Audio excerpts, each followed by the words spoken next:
I mean, we're not that bad. Apparently we are, because it wasn't built. And the Chazal say, if you weren't meriting for it to be here, then it means that it wouldn't be here even if it was here, and it would be destroyed. And then the gullus gets thicker and deeper, and then you have kids who are in such a gullus that they don't know day or night. They don't know if they're, they don't know anything. And now they don't know if they're a boy or a girl. How horrible is that? That kids can be whatever age and just, they don't know anything. They know nothing about anything. And whose fault is it? It's ours. It's ours, because we adults didn't do something enough to rectify the chet of sinas chinam. And it wasn't destroyed because of lack of Yiddishkeit. It wasn't destroyed because of lack of kailul. It was very specific.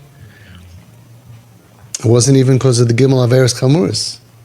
It's interesting. The first Beis HaMikdash that was destroyed because of what seems to be the worst sins, Gimel Averos Chamuris. We all know what they are? Should we put pictures on? No, we can't. Okay.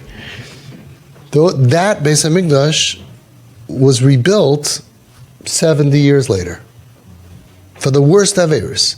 But for sinas chinam, it's 2,000 years. It's 2,000 years. It's horrible.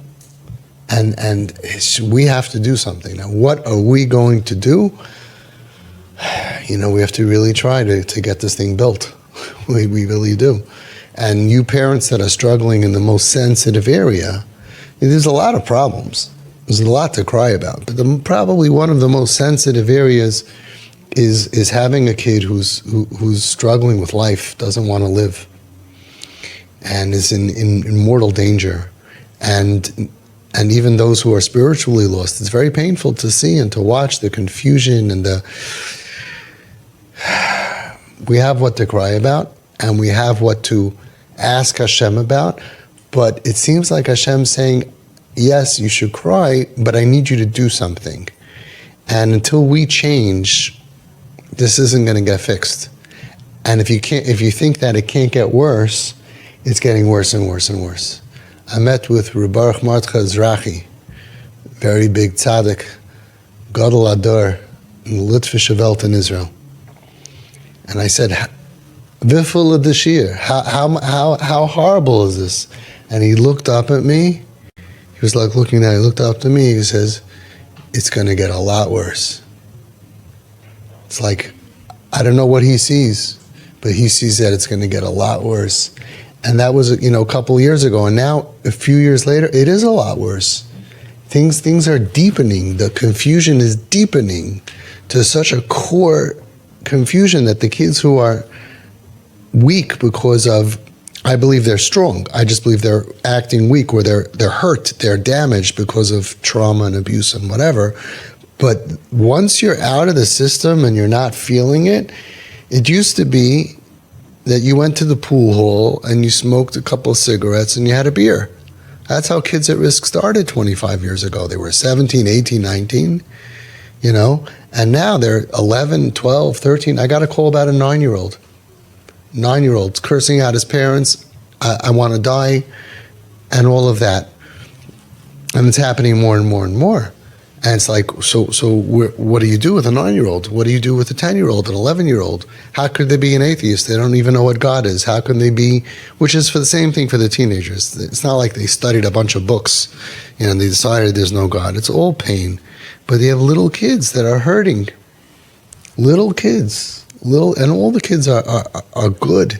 They're really good. And they're hurting. And now that it's deepening to such a degree that it comes out with tattoos, and it comes out with so many of our kids today, this didn't exist 5 years ago, are confused about their sexuality. Asexual and all other stuff, and it's like almost like just sin and be normal. We could deal with that, but they're not even sinning. They're so sick that they're like, I'm out, I'm not, and they're not even, and you can't even call them a Baal Taiva, because they're not even doing anything wrong. It's so complicated, and who knows what's coming around the bend.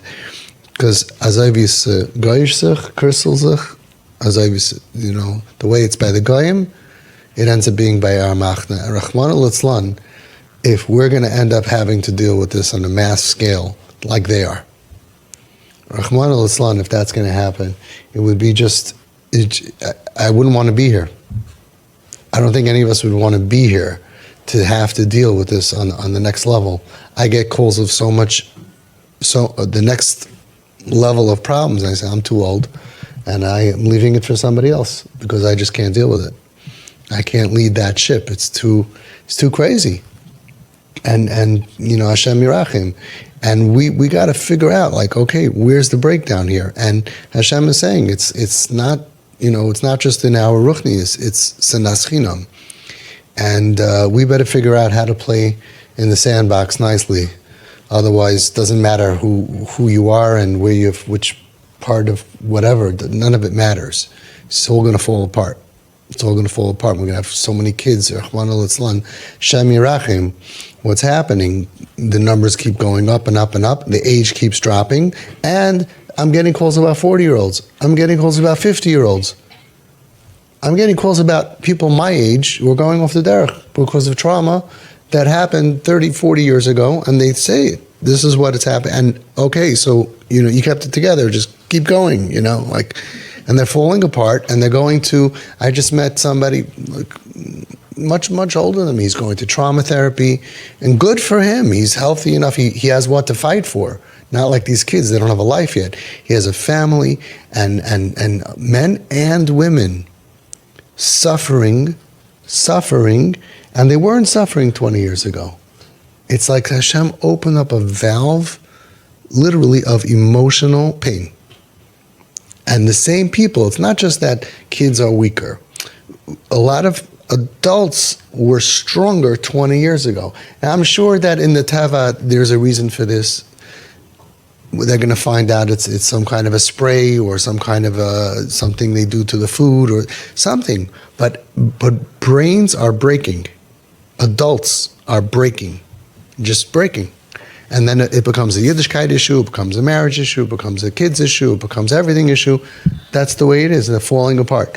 And I encourage people who are in pain to get help.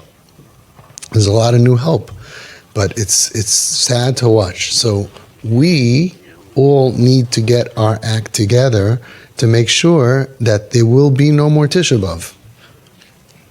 And to be honest, when I grew up, we cried about the Holocaust, okay, but I didn't, it faded away a little bit.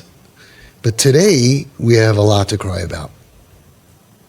So we have to cry, but we have to do. We have to figure out how to do this and how to spread this like a campaign, to have ambassadors, and to create this thing. It's not just anymore just we have to do everything else also. It's not let's go be Makar people. It's like let's all just get along. Let's learn how to get along. Not easy. But that's obviously our job, because until that happens, we're going to keep on hurting. And we're going to have to hurt so bad until we realize that, no, we got to fix this. It's a big shame. And I hope that there's going to be a surprise, that Mashiach's just going to come and explain how we got there without that. But according to Chazal, we have to rectify sinas chinam. And until we do, we're all doomed. And nobody's going to say, I'm fine, because even if your kids are fine, you're going to have grandchildren being raised in this galus, and we don't want them here. So we have to. It's a real wake-up call to me, and I don't know. We got to make some kind of campaign or get everybody involved in just fixing sinas chinam once and for all.